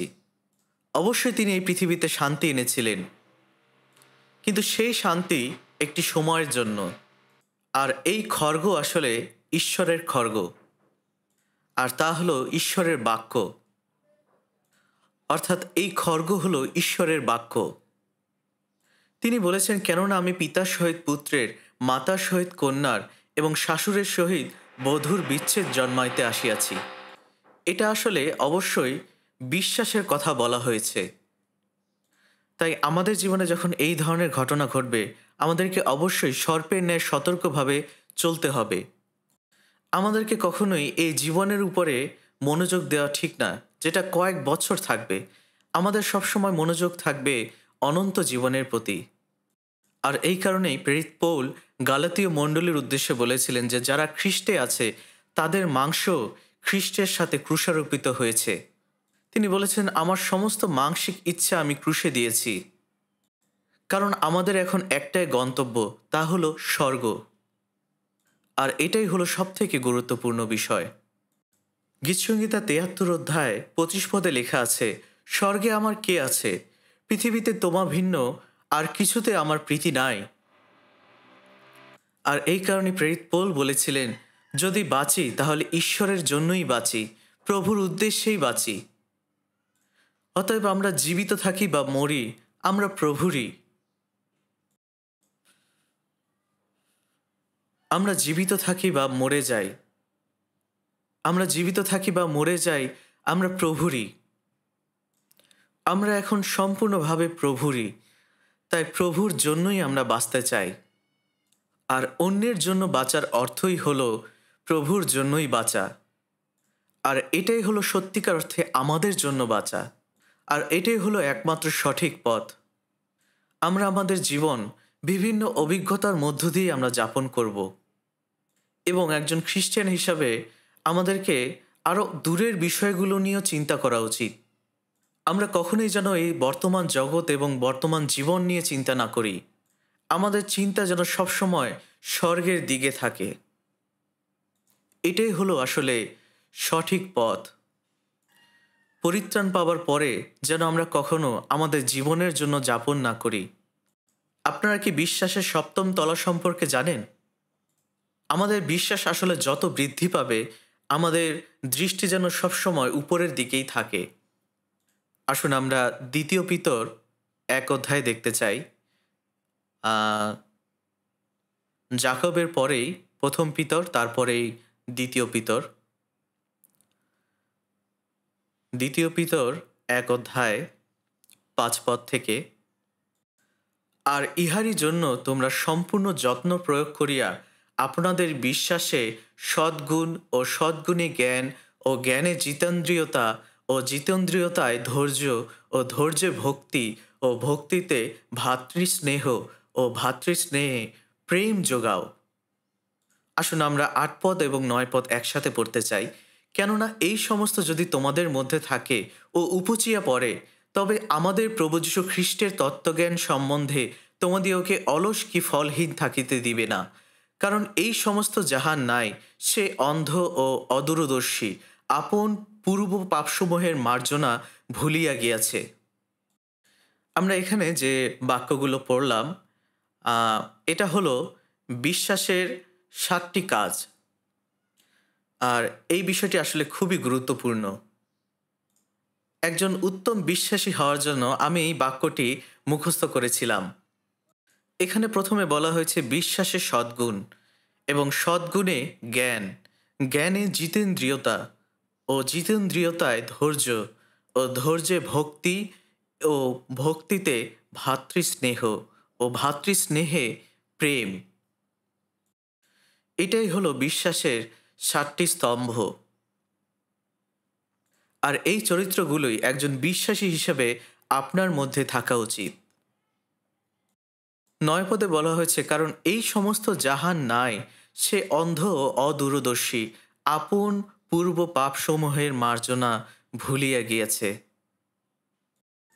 আমরা এখন এই বিশ্বাসের 7টি বিষয় নিয়ে আলোচনা করতে চাই।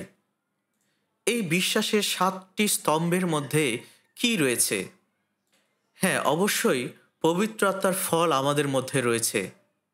অবশ্যই সেই পবিত্রতার ফলগুলো বাহিরে আমাদের প্রকাশ করতে হবে, যেন আমরা ফলহীন না হই, যেন আমাদের মধ্য দিয়ে আরও অনেক ফল আমরা নিয়ে আসতে পারি। আর এই সমস্ত কিছুই হলো ভালোবাসা, যেটা আমাদের যীশুখ্রিস্টের জন্য রয়েছে। তিনি আমাদের কাছ থেকে ভালোবাসা চান। আর এই কারণেই যীশুখ্রিস্ট যখন পুনরুত্থিত হয়েছিলেন, তখন তিনি পিতরকে এই কথাই প্রশ্ন করেছিলেন, পিতর, তুমি কি আমাকে ভালোবাসো? যে পিতর তাকে 3 বার অস্বীকার করেছিলেন। হে যোহনের পুত্র শিমন, তুমি কি আমাকে ভালোবাসো? তিনি বলেছিলেন, হ্যাঁ প্রভু। যীশুখ্রিস্টকে ক্রুশে প্রেকবিদ্ধ করা হয়েছিল। যীশুখ্রিস্টকে শত্রুরা ধরার পূর্বে তিনি এই কথা বলেছিলেন যে তোমরা প্রত্যেকেই আমাকে ছেড়ে চলে যাবে। তখন পিতর এই কথা বলেছিলেন যে আমি যদিও মরে যাই, কিন্তু আমি কখনো আপনাকে ত্যাগ করব না প্রভু। পিতর এরকম প্রতিজ্ঞা 3 বার করেছিলেন, আর 3বারই তিনি যীশুখ্রিস্টকে অস্বীকার করেছিলেন। আর যখন যীশুখ্রিস্ট পুনরুত্থিত হলেন, তখন তিনি পিতরের কাছেই আসলেন এবং তিনি তাকে এই প্রশ্ন করেছিলেন, হে পিতর, তুমি কি আমাকে ভালোবাসো? আসলে তখন পিতরের জীবনের উদ্দেশ্য কেমন ছিল? যীশুখ্রিস্ট মৃত্যুবরণ করেছিলেন, তাই হয়তোবা সেই সময় পিতরের চিন্তাভাবনা কিছুটা পরিবর্তনও হয়ে গিয়েছিল। সে হয়তোবা এরকম চিন্তা করছিল যে সে আবার কি সেই মৎস্য শিকারে চলে যাবে। যীশুখ্রিস্টের এই প্রশ্নটা তার জীবনের একটি বড় চ্যালেঞ্জ ছিল। সে কি আসলে তার আগের জীবনে ফিরে যাবে, নাকি যিশুর আহ্বানে সাড়া দেবে? আর এই কারণেই যীশুখ্রিস্ট তাকে এই প্রশ্ন করছিলেন যে তুমি কি আমাকে সত্যিই ভালোবাসো? আর তাই আমাদের মধ্যেও যদি সেই ভালোবাসা ঈশ্বরের জন্য না থাকে, তাহলে আমাদের বিশ্বাসী জীবন অনেক কঠিন হয়ে যাবে। প্রভু যীশু খ্রিস্ট আমাদের জন্য যে প্রতাপ দেবেন, সেই প্রতাপ এই সমস্ত পৃথিবীর প্রতাপ থেকে অনেক অনেক বড় মূল্যবান। এই পৃথিবীর সমস্ত কিছুর থেকে মূল্যবান। আর সেই প্রতাপ হলো যীশু খ্রিস্ট। আসলে যীশু খ্রিস্টকে পাওয়ার অর্থ হলো সমস্ত মহাবিশ্বকে পাওয়া। আপনি এই সমস্ত মহাবিশ্ব থেকে সবথেকে মূল্যবান জিনিসটি পেয়েছেন, তা হলো যীশুখ্রিস্ট। তাই তিনি যখন পিতরকে প্রশ্ন করছিলেন, তুমি কি আমাকে ভালোবাসো, তখন পিতর এই কথা বলেছিলেন, হ্যাঁ প্রভু, আপনি জানেন আমি আপনাকে ভালোবাসি। সেই সময় কিছু যিহুদিরা যিশুকে বিশ্বাস করেছিল এবং তাদের মধ্যে কিছু গ্রিক লোকও ছিল। আসুন আমরা যোহন লিখিত সুসমাচারে যাই। যোহন 12 অধ্যায় 42 পদ। যোহন 12 অধ্যায় 42 থেকে 43 পদ। আসুন আমরা একসাথে পড়তে চাই। তথাপি অধ্যক্ষদের মধ্যেও অনেকে তাহাতে বিশ্বাস করিল, কিন্তু ফরিসীদের ভয়ে স্বীকার করিল না, পাছে সমাজচ্যুত হয়। কেননা ঈশ্বরের কাছে গৌরব অপেক্ষা তাহারা বরং মনুষ্যের কাছে গৌরব অধিক ভালোবাসিত। সেই সময় যদিও অনেক লোকই যীশুখ্রিস্টকে বিশ্বাস করেছিল, কিন্তু তারা তখন কি করেছিল? তারা আসলে তখন অনেক ভীত ছিল। তারা ভয় পেয়েছিল হয়তোবা তাদেরকে যিহুদি সমাজ থেকে বের করে দেওয়া হবে এবং তাদের জন্য তখন তাদের নিজেদের প্রয়োজন মেটানো অনেক বেশি কঠিন হয়ে যাবে এবং হয়তোবা তাদের জন্য এই বিষয়গুলি চিন্তার বাইরে। তারা হয়তোবা এরকম চিন্তা করতে পারে যে আমরা সমস্ত কিছু হারিয়ে ফেলবো এবং এই পর্যন্ত আমাদের যা কিছু অর্জন সমস্ত কিছু শেষ হয়ে যাবে। এই যিহুদি সমাজে আমরা যা পেয়েছি আমরা সমস্ত কিছু হারিয়ে ফেলতে পারি। আর এই কারণে তারা ঈশ্বরের গৌরব থেকে মানুষের গৌরবকে বেশি ভালোবেসেছিল। কিন্তু তারা যদি সত্যিকার অর্থে সাহস করত,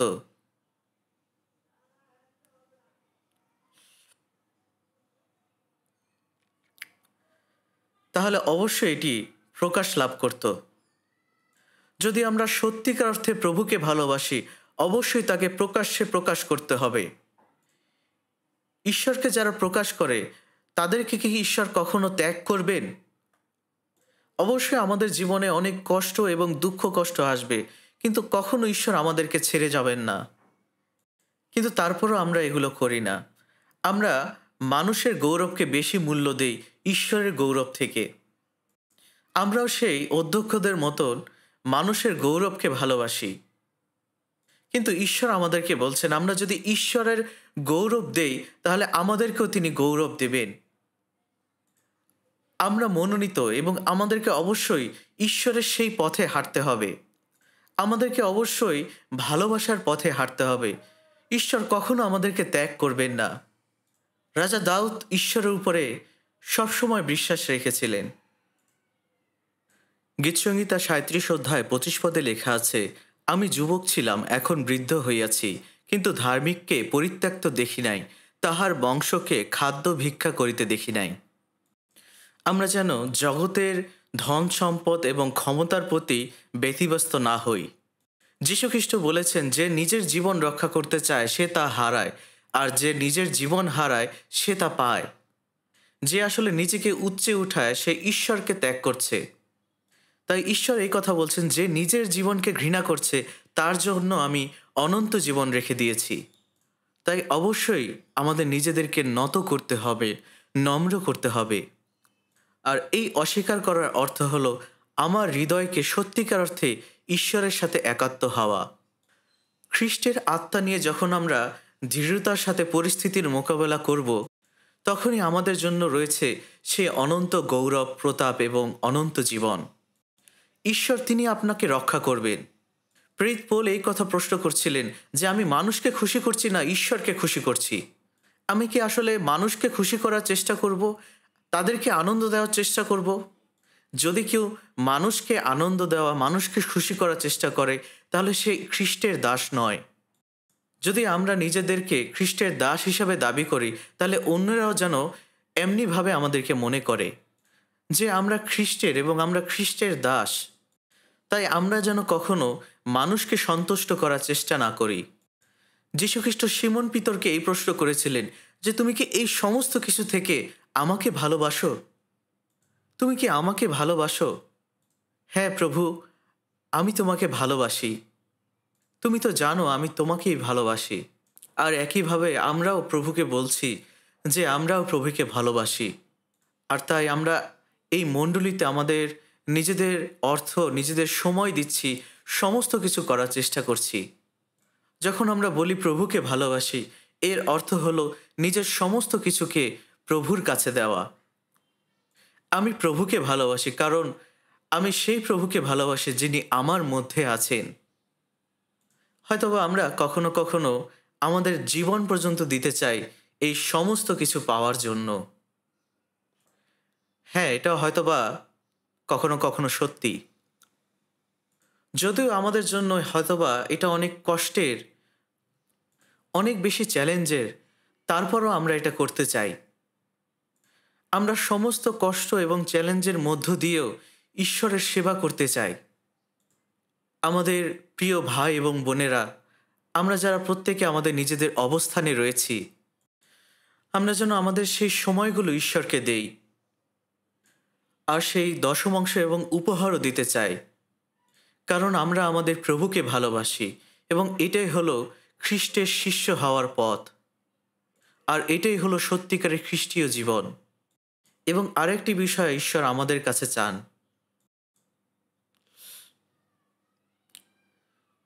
আসুন আমরা লূক 14 অধ্যায় 27 পদ দেখতে চাই। যে কেহ নিজের ক্রুশ বহন না করে ও আমার পশ্চাৎ পশ্চাৎ না এসে সে আমার শিষ্য হইতে পারে না। এই বাক্যটিতে যিশু ক্রুশ বহন করার কথা বলেছেন। তাই আমরা যখন এই বিষয়ে কথা বলবো, আমরা ক্রুশ নিয়ে কথা বলতে চাই। আসলে ক্রুশের এই শাস্তিটি অনেক অনেক ভয়ঙ্কর একটি শাস্তি এবং যাদেরকে মৃত্যুদণ্ড দেওয়া হয় তাদের জন্যই এই ক্রুশের শাস্তি। যীশুখ্রিস্ট জানতেন যে তাকে ক্রুশে কতটা কষ্ট ভোগ করতে হবে, কিন্তু তার শিষ্যরা তা জানতো না। এবং যীশুখ্রিস্ট এই কথা বলেছিলেন যে যে আমার শিষ্য হতে চায় সে নিজেকে অস্বীকার করুক এবং আপন ক্রুশ তুলে নিক। হয়তোবা তখন যারা বুঝতে পারছিল না তারা মনে করছিল যে এর মানে কি, এই বিষয়গুলো তো আসলে আমার সাথে যাচ্ছে না। আর এই কারণেই যীশুখ্রিস্ট এই কথা বলেছিলেন, যে কেউ ক্রুশ বহন না করে ও আমার পশ্চাৎ না এসে সে আমার শিষ্য হতে পারে না। প্রভু আমাদেরকে ভালোবাসেন। তিনি তার জীবন দিয়েছেন আমাদের জন্য। তিনি আমাদের সমস্ত পাপ মুছে ফেলেছেন এবং আমাদেরকে অনন্তকালীন নরক থেকে রক্ষা করেছেন। আর তাই ক্রুশের শক্তি এতটাই মূল্যবান। আর সেই ক্রুশের শক্তি হলো একজনের জন্য অন্যজনের মৃত্যুবরণ করা। এই ক্রুশের মধ্য দিয়েই জীবন দেওয়া হয়। আর এটাই হলো ঈশ্বরের শক্তি। প্রভু যীশু খ্রিস্টের ক্রুশ হলো তার ত্যাগ, তার ভালোবাসা, তার দুঃখ কষ্ট, এবং তিনি আমাদের জন্য মরেছিলেন এবং আমাদেরকে তিনি বাঁচিয়েছিলেন। তিনি আমাদের সমস্ত পাপ তিনি তুলে নিয়েছিলেন এবং আমাদেরকে অনন্তকালের জন্য পরিত্রাণ দিয়েছেন, অনন্তকালের জন্য অনন্ত জীবন দিয়েছেন। বিজ্ঞানীরা এখনও এই গ্যালাক্সির মধ্য দিয়ে বিভিন্ন জায়গায় তারা দেখছে, এই মিল্কি ওয়ে গ্যালাক্সিতে বিভিন্ন জায়গায় তারা আসলে অনুসন্ধান করছে অনন্ত জীবনের জন্য, কিন্তু তারা আসলে পাচ্ছে না। কিন্তু আমরা পেয়েছি। আমাদের কাছে সেই অনন্ত জীবন আছে। আমরা অনন্ত জীবন পাই যখন আমরা আপন ক্রুশ তুলে নেই। এবং এটা শুধুমাত্র দুঃখ কষ্ট নয়, এবং এটা এমন নয় যে নিজেকে মেরে ফেলা। আমার ক্রুশ হলো সম্পূর্ণ আমার জন্য। এই ক্রুশ হলো ঈশ্বরের বাধ্যতায় মৃত্যু এবং কষ্ট ভোগ করা। আর এটাই হলো একমাত্র পথ। এই পথ দিয়েই আমাদের প্রত্যেককেই যেতে হবে। এই উদ্যোগ এবং ত্যাগ স্বীকার আমাদের মধ্যে থাকতে হবে, যেন আমরা অনেক মানুষকে পরিত্রাণ করতে পারি, যেন আমি আমার আপন ক্রুশ তুলে নিতে পারি। আর এই কারণে আমাকে অনেক ত্যাগ স্বীকার করতে হবে, অনেক কিছুকে বাদ দিয়ে দিতে হবে। এবং আমাদেরকে মরতে হবে। অবশ্যই আমাদেরকে মরতে হবে। যীশুখ্রিস্ট বলেছেন যেন আমরা একে অপরের জন্য মারা যাই। আসলে এর থেকে মহৎ ভালোবাসা আর কিছুই নয় যখন একজন ব্যক্তি আরেকজনের জন্য মারা যায়। তার মানে হলো আমার জীবন এই জগতের জন্য সম্পূর্ণভাবে শেষ। মৃত্যুবরণ করার মধ্য দিয়ে ভালোবাসা প্রকাশ করাই হলো এই জগতের মধ্যে সবচেয়ে উৎকৃষ্ট ভালোবাসা। আর এটা শুধুমাত্র তখনই সম্ভব হয় ক্রুশের মধ্য দিয়ে। এটাই হলো ক্রুশের শক্তি, যে আমি মারা যাব এবং অন্যরা বাঁচবে। আর এই ক্রুশে আমাকে বহন করতে হবে। পিতর শুরুতে এই দুঃখ কষ্টকে ভয় পেয়েছিলেন, আর এই কারণে তিনি 3 বার যিশুকে অস্বীকার করেছিলেন। তিনি পালিয়ে বেড়াচ্ছিলেন, কিন্তু যখন তিনি পুনরুত্থিত যিশুর সাথে দেখা করলেন, যিনি তার জন্য এবং আমাদের জন্য মৃত্যুবরণ করেছিলেন, তখন তার বিশ্বাসটি অনেক বেশি দৃঢ় হয়ে গিয়েছিল। আর তখন থেকেই তিনি সুসমাচার প্রচার করা শুরু করলেন এবং আপন ক্রুশ বহন করা শুরু করলেন। যীশুখ্রিস্ট পিতরকেও বলেছিলেন যে আপন ক্রুশ তুলে নাও। আর তাই যখন পিতর মৃত্যুর সম্মুখীন হয়েছিলেন, তখন তিনি এই কথাই বলেছিলেন যে আমি প্রভু যিশুর অযোগ্য দাস। আমি প্রভুকে 3 বার অস্বীকার করেছি। আমি কখনোই এইভাবে ক্রুশে মৃত্যুবরণ করতে পারি না। আমাকে দয়া করে উল্টোভাবে ক্রুশে দাও। এবং একইভাবে আমরা যদি স্টিফানের জীবনও দেখি, তিনি প্রকৃতভাবে খ্রিস্টের শিষ্য ছিলেন। প্রেরিত 7 অধ্যায় সেই বিখ্যাত সুসমাচারের সারমন তিনি যখন দিচ্ছিলেন, তখনকার মানুষগুলো কি করেছিল? তারা তার প্রতি ক্রোধান্বিত হয়ে পাথর ছুঁড়ছিলেন। তারা তাকে পাথর মেরে মেরে ফেলতে চেয়েছিলেন। আপনাকে কি কখনো কেউ পাথর মেরেছিল? আমার এই ধরনের একটা অভিজ্ঞতা হয়েছিল এবং আসলে এটা অনেক কষ্টকর। আমি অনেক ব্যথা পেয়েছিলাম। আর তখন সেই সময়ের কথা যদি আমরা চিন্তা করি, আসলে এই ব্যথাটি এতটাই কষ্টদায়ক যেটা আসলে ভাষায় প্রকাশ করা যাবে না। তাই পাথরের আঘাতের মৃত্যুবরণ বিষয়টি আমি কখনোই কল্পনাও করতে পারি না। এবং সেই স্টিফানকে পাথর মারা হয়েছিল এবং তিনি তাদের বিরুদ্ধে কোনো পাপ করেননি। তিনি বরঞ্চ তাদের জন্য প্রার্থনা করেছিলেন এবং তারপরে তিনি মৃত্যুবরণ করেছিলেন। তিনি এভাবেই তার নিজের ক্রুশ বহন করেছিলেন। একইভাবে আমাদেরকেও আমাদের নিজেদের ক্রুশ বহন করতে হবে। আমাদের প্রত্যেকের জীবনেই এই ক্রুশ দেওয়া হয়েছে। তখনকার সময় যীশুখ্রিস্টের শিষ্যরা কি ধরনের ক্রুশ বহন করেছিলেন? আর সেটা হলো সমস্ত জগতে সুসমাচার প্রচার করা। আর একইভাবে আমাদেরকেও আমাদের মণ্ডলী থেকে অনেক মিশনারিকে পাঠাতে হবে। সুসমাচার প্রচার করার যে বোঝা, সেই বোঝা নিয়েই আমি আমার জীবন যাপন করছি। কোনো অজ্ঞাত জীবন নয়, যে জীবনে আসলে কোনো কিছুই লাভ নেই। তাই প্রভু যীশু খ্রিস্টের জন্য আমাদের এই জীবনটা সুসমাচারের জন্যই দিতে চাই। আমি বিশ্বাস করি যে এই সুন্দর জীবনটি পাওয়ার জন্যই আমাকে অবশ্যই আমার ক্রুশ বহন করতে হবে। যে মাটিতে একজন মারা যায়, সেই মাটিতে একটি ফুল ফোটে। এটাই হলো নিজেকে অস্বীকার করা। এটাই হলো নিজে ক্রুশ বহন করা। আর তাই এই সুসমাচারের জন্য আমাদেরকে সাপোর্ট করতে হবে। আমরা যেন তাদের দায়িত্ব ভার বহন করি। আমরা এখন আবার মিশনের জন্য অর্থ সংগ্রহ করছি এবং তাদের কাছে অর্থ পাঠাচ্ছি। অতীতে যখন প্রেরিত পৌল মিশন ট্রিপে ছিলেন, তিনি ফিলিপিও মণ্ডলীর মতো যারা বিশ্বাসী রয়েছে সমস্ত জায়গায় তিনি সেই অর্থ পাঠাতেন। প্রত্যেকটি পবিত্র ব্যক্তি তাদের নিজেদের জায়গায় তারা তাদের ক্রুশ বহন করছে। তারা অনেক সময় মৃত্যুর সম্মুখীন হচ্ছে যখন তারা সুসমাচার প্রচার করছে। এবং আমি এটা দাবি করছি যে হ্যাঁ, এখন অনেক দেশেই সুসমাচার প্রচারিত হচ্ছে এবং কিছু কিছু জায়গায় এমন হচ্ছে যে কেউ যদি এটা আবিষ্কার করছে যে তারা সুসমাচার প্রচার করছে, তাদের জেলেও যেতে হচ্ছে। এবং সেই মিশনারিরা বলছে যে আমি যদি আবার জেল থেকে বের হই, আমি আবার সুসমাচার প্রচার করব।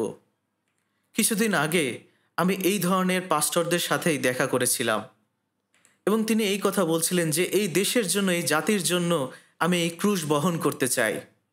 আমি এই ক্রুশ বহন করার জন্য কখনো লজ্জিত নই।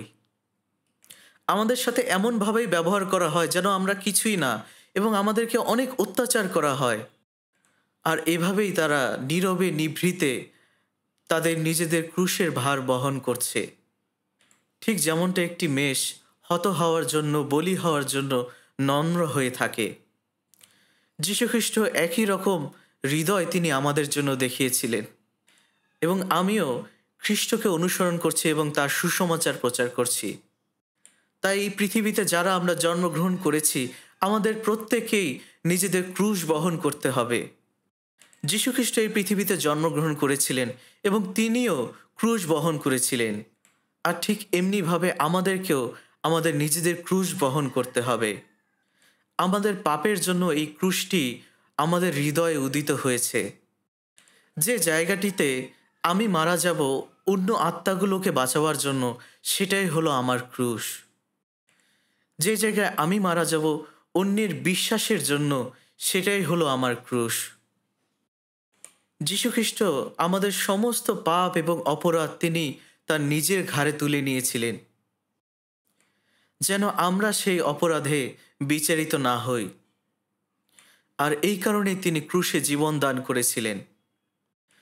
আর এভাবেই অন্যের পাপ ক্ষমা করার জন্য আমাদেরকেও এই কষ্টের মধ্য দিয়ে যেতে হবে, এই কষ্ট সহ্য করতে হবে। আমাকেও অন্যের পাপের ভার বহন করতে হবে এবং সেই কষ্ট সহ্য করে গলগাথায় যেতে হবে। কিছু কিছু মুহূর্ত আসলে কখনো পরিবর্তন হয় না। যীশুখ্রিস্ট যখন সেখানে গিয়েছিলেন, তিনি সাথে সাথেই মারা যাননি। তিনি সেখানে 6 ঘন্টা ছিলেন, যতক্ষণ না তিনি সমস্ত মানুষের পাপের ভার ক্ষমা করেছিলেন। তিনি 6 ঘন্টা ধরে তার রক্ত ঝরিয়েছিলেন, তার শরীরের সমস্ত রক্ত তিনি ঝরিয়েছিলেন এবং প্রচণ্ড কষ্টের মধ্য দিয়ে তাকে শেষ পর্যন্ত যেতে হয়েছিল। তিনি এই কথা বলেনি যে আমি ক্ষমা করতে পারবো না, আমি ক্রুশ থেকে নেমে যাচ্ছি। তিনি ক্রুশে তার ক্ষমার কাজটি সম্পন্ন করেছিলেন। তিনি এই কথা বলেছিলেন যে সমাপ্ত হইল, এবং তিনি আমাদেরকে সম্পূর্ণ পাপের ভার থেকে মুক্ত করেছিলেন। এবং আমাদের ক্ষেত্রেও আসলে তাই, আমাদেরকেও অন্যের পাপের ভার বহন করতে হবে যতক্ষণ না পর্যন্ত তারা সেই পাপ থেকে ক্ষমা না পাচ্ছে। এবং সেই যাওয়ার রাস্তাটি আসলে অনেক কষ্টদায়ক। আমাদেরকে অনুভব করতে হবে ক্রুশের পেরেক বিদ্ধ হওয়ার কষ্ট এবং দেহের সমস্ত রক্ত এবং জলকে ঝরানোর কষ্ট, সেই প্রচণ্ড অমানবিক কষ্ট। এই প্রত্যেকটা কষ্টের মধ্য দিয়ে আমাদেরকেও যেতে হবে। তিনি জানেন যে যখন আমি মারা যাব তখন সমস্ত মানুষের পাপকে মুছে ফেলা হবে এবং তাদের পাপ আর স্মরণে আনা হবে না। আর এটাই হলো সত্যিকারের শান্তি, এবং সেই হৃদয়ের মধ্য দিয়েই তিনি তা অর্জন করেছিলেন। আর তখন তিনি এই কথাই বলেছিলেন যে তোমাদের শান্তি হোক। যীশুখ্রিস্ট আমাদের সমস্ত পাপ তিনি বহন করেছিলেন, ক্রুশে তিনি তার রক্ত ঝরিয়েছিলেন এবং তিনি পুনরুত্থিত হয়েছিলেন। কিন্তু যীশুখ্রিস্ট কি কখনো শিষ্যদের সামনে এই বিষয় নিয়ে উদ্বিগ্ন ছিলেন? তিনি বরঞ্চ তাদেরকে এই প্রশ্ন করেছিলেন যে তুমি কি কষ্ট পাচ্ছ, তুমি কি ব্যথা পাচ্ছ, তুমি কি ভালো আছো? দেখো আমি তোমাকে শান্তি দিয়েছি, তোমাদের প্রতি শান্তি হোক। আর এই কারণেই তাদেরকে অবশ্যই ক্রুশ বহন করতে হয়েছে। যীশুখ্রিস্ট যে রাস্তা দিয়ে হেঁটেছিলেন সেই রাস্তা দিয়ে আমাদেরকে হাঁটতে হবে, এবং তিনি যা অনুভব করেছিলেন তাই আমাদেরকে অনুভব করতে হবে। তাহলেই আমরা সত্যিকারের শান্তি এবং সুখ এবং সমস্ত অর্জন অনুভব করতে পারব। এটাই হলো আসলে প্রকৃত পথ, এটাই হলো খ্রিস্টকে অনুসরণ করার পথ। আর এই জন্য লুক 14 অধ্যায় দেখতে চাই। আসুন আমরা লুক 14 অধ্যায় 28 পদ দেখতে চাই।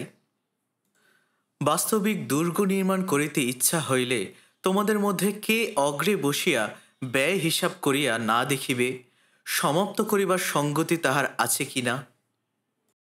এখানে বলা হয়েছে যদি আমরা কেউ উঁচু ঘর তৈরি করতে চাই, তাহলে সবার আগে আমরা ব্যয় হিসাব করব যে শেষ ঘরটি তৈরি করার জন্য আমাদের যথেষ্ট পরিমাণ টাকা আছে কিনা। এবং আরও দুটি পদ দেখতে চাই, 31 এবং 32 পদ। অথবা কোন রাজা অন্য রাজার সহিত যুদ্ধ করিতে যাইবার সময় অগ্রে বসিয়া বিবেচনা করিবেন না, যিনি 20,000 সেনা লইয়া আমার বিরুদ্ধে আসিতেছেন, আমি 10,000 লইয়া কি তাহার সম্মুখবর্তী হইতে পারি? যদি না পারেন, তবে শত্রু দূরে থাকিতে তিনি দূত প্রেরণ করিয়া সন্ধির নিয়ম জিজ্ঞাসা করিবেন। যদি আমার 10,000 সৈন্য থাকে এবং অন্য রাজার যদি 20,000 সৈন্য থাকে, তাহলে কখনোই আমি তার সাথে যুদ্ধ করে জিততে পারবো না। আমাদের হেরে যাওয়া নির্ধারিত, আর এই কারণেই শান্তি প্রতিষ্ঠা করতে হবে। কিন্তু যদি আমি এমন একজনের কাছে শান্তি চাই যিনি আমার থেকে অনেক শক্তিশালী, তাহলে আমি কিভাবে শান্তি অর্জন করতে পারি? আমাকে অবশ্যই তার দাস হতে হবে, যেন আমি শান্তি লাভ করতে পারি। যদিও এই জগতে মাংসে আমাদের কামনা রয়েছে, অভিলাষ রয়েছে, এবং জগতের এই মাংসিক কামনা আসলে এই জগতের রাস্তা, আর শক্তিশালী প্রলোভন হলো এক একটি উদাহরণ। কিন্তু আপনি যদি শত্রুর সাথে শান্তি রক্ষা করতে চান, তাহলে আপনাকে মাংসের দাসত্ব করতে হবে। আপনি তখন জগতের দাস হয়ে যাবেন। তখন আপনি কখনোই খ্রিস্টের কাজ করতে পারবেন না। আমরা যদি খ্রিস্টের দাস হতে চাই, তাহলে আমরা কখনোই এটা করতে পারি না। আর এই কারণেই জয় করার জন্য আমাদেরকে যুদ্ধ করতে হবে। কি হবে যখন আমরা মৃত্যু জেনেও যুদ্ধ করব? তখন আমরা অবশ্যই জয় করতে পারবো, এবং আমরা তখন আর এই জগতের দাস থাকব না। আর এই কারণে আপনাকে অবশ্যই শয়তানকে প্রতিহত করতে হবে, কারণ ঈশ্বর আপনাকে রক্ষা করবেন, এবং আমাদেরকে দৃঢ়ভাবে যীশু খ্রিস্টকেই অনুসরণ করতে হবে। আমরা যখন খ্রিস্টের সাথে চলব, তখন আমরা শয়তানকে প্রতিহত করতে পারবো, জগৎকে এবং আমাদের মাংসকেও প্রতিহত করতে পারবো, এবং আমরা বিজয়ী হব। আসুন আমরা সেই ব্যয় হিসাবের বিষয়টি নিয়েও আলোচনা করতে চাই। যদি আমরা ঈশ্বরের জন্য কাজ করতে চাই, তাহলে অবশ্যই আমাদেরকে ব্যয় হিসাব করতে হবে। আমাদেরকে অনেক ত্যাগ স্বীকার করতে হবে, আমাদের সময়, আমাদের টাকা পয়সা, সমস্ত কিছু, এবং আমার তালন্ত, সমস্ত কিছু আসলে ব্যয় করতে হবে। আমাদেরকে অবশ্যই আত্মত্যাগ করতে হবে। আমরা যেন এমনটা না করি যে আমাদের পরিবারের জন্য আমরা বিশ্বাসকে ধরে রাখতে পারছি না। অবশ্যই পরিবার আমাদের জন্য খুবই গুরুত্বপূর্ণ, কিন্তু আমাদেরকে নম্রতার মধ্য দিয়ে এবং আমাদের আত্মত্যাগের মধ্য দিয়ে তাদেরকে জয় করতে হবে। এবং আমাদের জীবনে যে সমস্ত কিছু বাধা বিপত্তি রয়েছে, যে চ্যালেঞ্জগুলো রয়েছে, সেগুলোই হলো এই ব্যয় হিসাব। এই ব্যয় হিসাব হলো ঈশ্বরের জন্য আমি কি কি ত্যাগ স্বীকার করছি। এটা হলো ঈশ্বরের জন্য আমরা কি কি ক্ষতির সম্মুখীন হচ্ছি, কি সমস্ত বাধা বিপত্তির সম্মুখীন হচ্ছি, এবং সেই ক্ষতি এবং বাধা আমাদেরকে মেনে নিতে হবে। আমরা যেন সমস্ত দুঃখ কষ্ট পাওয়ার জন্য প্রস্তুত থাকি। খ্রিস্টের জন্য আমরা যে দুঃখ ভোগগুলো করব, সেগুলোই হলো আমাদের ব্যয় হিসাব। যখন আমরা প্রভুকে সাথে নিয়ে সামনে এগোই, তখন তিনি আমাদেরকে পরিচালনা দান করেন, তখন তিনি আমাদের সাথে একাত্ম হন, এবং তখন আমরা সত্যি খ্রিস্টের দেহ হয়ে উঠতে পারি। আসুন আমরা একসাথে 33 পদটি পড়তে চাই। ভালো, তদ্রূপ তোমাদের মধ্যে যে কেহ আপনার সর্বস্ব ত্যাগ না করে, সে আমার শিষ্য হইতে পারে না। তার মানে যে কেউ আমরা খ্রিস্টের শিষ্য হতে চাই, আমাদেরকে সমস্ত কিছু আসলে ত্যাগ করতে হবে। যদি আপনার যা রয়েছে তা যদি আপনি ত্যাগ না করতে পারেন, তাহলে আপনি যীশু খ্রিস্টের শিষ্য নন। আপনার কাছে মনে হতে পারে আমি এটা পারবো না। আসলে আমার বলতে কি রয়েছে? আমার জ্ঞান, আমার অহংকার, আমার সমস্ত কামনা বাসনা, আমার ইচ্ছা, এই সমস্ত কিছুই আমার। আমার নিজের বলতে যা কিছু রয়েছে সেই সমস্ত কিছু আমি রক্ষা করতে চাই। আমি সেই জায়গাতে স্বাচ্ছন্দ্য বোধ করি। কিন্তু আসলে আমার বলতে যা কিছু রয়েছে সবই প্রভুরই, এবং প্রভুর জন্যই তা ব্যবহার করতে চাই। মর্দখয় ইস্টেরকে এই কথা বলেছিলেন যে তোমাকে হয়তোবা এই সময়ের জন্যই রানীর পদ দেওয়া হয়েছে। ঈশ্বর ইসরায়েলকে বাঁচাবার জন্যই ইস্টেরকে রানী করেছিলেন। তাই আমরা যে অবস্থায় থাকি না কেন, যে পদেই থাকি না কেন, আমরা ঈশ্বরের জন্যই কাজ করতে পারি। ঈশ্বর আমাদের ধন সম্পদ, ট্যালেন্ট এবং অভিজ্ঞতা দিয়েছেন। তাই আমরা যদি ঈশ্বরের কাছে বলি, ঈশ্বর তিনি আমাদেরকে ব্যবহার করবেন। ঈশ্বর তিনি উপযুক্ত সময় তিনি উপযুক্ত কাজ করেন। হয়তোবা আমরা সেটা অনেক সময় বুঝতে পারি না। আমাদের কাছে মনে হতে পারে, না এটা হতে পারে না, এটা কিভাবে সম্ভব। ঈশ্বরের জন্য বিসর্জন করার অর্থ হলো সমস্ত কিছু ঈশ্বরের কাছে উৎসর্গ করা। এর মানে কেউ যদি তার সমস্ত কিছু ঈশ্বরের জন্য উৎসর্গ না করে, তাহলে সে কখনোই সত্যিকার অর্থে যীশুখ্রিস্টের শিষ্য হতে পারে না। ঈশ্বর আপনাকে এই সমস্ত কিছু দিয়েছেন যেন আপনি তার জন্য এগুলো ব্যবহার করেন। এটাই হলো যীশুখ্রিস্টের শিষ্য হওয়ার পথ। গীতসংগীতে ১১৯ অধ্যায় ১০ এবং ১১ পদে লেখা আছে, আমি সর্বান্তকরণে তোমার অন্বেষণ করিয়াছি, আমাকে তোমার আজ্ঞাপথ ছাড়িয়া ঘুরিয়া বেড়াইতে দিও না। তোমার বচন আমি হৃদয়ের মধ্যে সঞ্চয় করিয়াছি, যেন তোমার বিরুদ্ধে পাপ না করি। অনেকে বলেন বাইবেলের এই বাক্যটি রাজা দাউদ লিখেছিলেন। তিনি এখানে ঈশ্বরের প্রশংসা করছিলেন এবং তার বাক্যের বিষয় বলছিলেন। যখন আমরা ঈশ্বরের কাছে দাঁড়াই, তখন আমাদের সমস্ত কিছুই আলোর সামনে চলে আসে। আমরা এই পৃথিবীতে যদিও রয়েছে, কিন্তু আমরা কোনো কিছুই আমাদের সঙ্গে নিয়ে যেতে পারবো না। এই পৃথিবীতে আমাদের সাথে কিছুই সঙ্গে যাবে না। এই পৃথিবীতে আসলে এমন কিছুই নেই যা আমরা ঈশ্বরের সামনে নিয়ে আসতে পারি। আমাদের এই জীবনে আমরা যা কিছু পেয়েছি, গাড়ি বাড়ি টাকা পয়সা, সমস্ত কিছু, আমরা কোনো কিছুই নিয়ে যেতে পারি না। আর এই কারণেই আমাদেরকে সত্যিকার অর্থে সোনা এবং রূপার মতো খাঁটি বিশ্বাস নিয়ে থাকতে হবে, যেন আমরা পবিত্র আত্মার মধ্য দিয়ে যীশুখ্রিস্টের শিষ্য হিসাবে বেঁচে থাকতে পারি, যেন আমরা অনন্ত জীবনের জন্য ফল লাভ করতে পারি। এই অনন্ত জীবনের জন্য আমরা যে ফলগুলো পাব, সেই ফলগুলোই আমরা একমাত্র নিয়ে যেতে পারবো অনন্তকালের জন্য। আর তখন আমাদেরকে সেই অনন্তকালীন প্রতাপ দেওয়া হবে, যে বিশ্বাস নিয়ে আমরা জীবনযাপন করেছিলাম। আমাদের এই জীবনে আসলে আমরা আমাদের আত্মার পরিচর্যা করছি। আর এই কারণেই আমাদের প্রিয় ভাই বোন, আমাদেরকে অবশ্যই এই ত্যাগ স্বীকার সম্পর্কে বুঝতে হবে, এই দুঃখ কষ্ট সম্পর্কে বুঝতে হবে, যেন আমরা যে কোনো পরিস্থিতিতে ত্যাগ স্বীকার করতে পারি এবং যে কোনো দুঃখ কষ্ট সহ্য করতে পারি। যীশুখ্রিস্ট আজকে আমাদেরকে এই কথাই বলছেন এবং এই শিক্ষাই দিচ্ছেন, এবং তিনি আমাদেরকে পরিচালনা করতে চান। আর এখন আমাদের সামনে ক্ষেতের ফসলগুলো ছড়িয়ে রয়েছে। এখন এই ফসল কাটার সময় আমি এখন কি করব? আমার কি করা উচিত? আপনি আসলে কি করতে চান? ঈশ্বর আপনাকে সাহায্য করবেন। সত্যি আমি চিন্তা করছি কিভাবে এই বছরে সমস্ত পৃথিবীতে সুসমাচার ছড়িয়ে দিতে পারি, কিভাবে আমরা একে অপরকে সাহায্য করতে পারি, কিভাবে আমরা প্রার্থনা করতে পারি এবং কিভাবে আমরা অন্যের জন্য দিতে পারি। ঈশ্বর তিনি আমাদের হৃদয়গুলো দেখতে চান। আমরা যেন তার অনুগ্রহের যাচনা করি, কারণ এটা হলো ঈশ্বরের অনুগ্রহ। আর অবশ্যই আমাদের এটা করা উচিত, আপনাকে এটা করা উচিত, কারণ ঈশ্বর তিনি আপনাকে অবশ্যই এর প্রতিদান দিবেন, এর প্রতিফল দিবেন, কারণ এটাই হলো শিষ্য হওয়ার পথ। তাই আজকে আরেকটিবার আমরা দেখলাম যীশুখ্রিস্টের শিষ্য হওয়ার জীবন।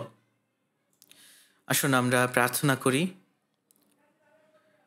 আমাদের প্রেমময় স্বর্গীয় পিতা, সত্যি তোমাকে অনেক অনেক ধন্যবাদ দেই। তুমি আমাদেরকে সাহায্য করছো যীশু খ্রিস্টের পথ অনুসরণ করবার জন্য। পিতা, আমরা তোমাকে অনুসরণ করছি, আমরা তোমাকে অনুসরণ করতে চাই। প্রভু যীশু খ্রিস্টের শিষ্য হিসাবে তোমার বাক্য অনুসরণ করছি। পিতা, তুমি আমাদেরকে দয়া করো, আমাদেরকে আশীর্বাদ করো এবং আমাদের সেই শক্তি দাও যেন আমরা দেহে এবং আত্মায় তোমার গৌরব করতে পারি। আমাদেরকে আশীর্বাদ করো এবং পরিত্রাণের বস্ত্র পরিয়ে পবিত্র আত্মার শক্তিতে যেন আমরা প্রত্যেকটি জায়গায় বিজয়ী হতে পারি। এই প্রার্থনা প্রভু যীশু খ্রিস্টের নামে চাই, আমিন।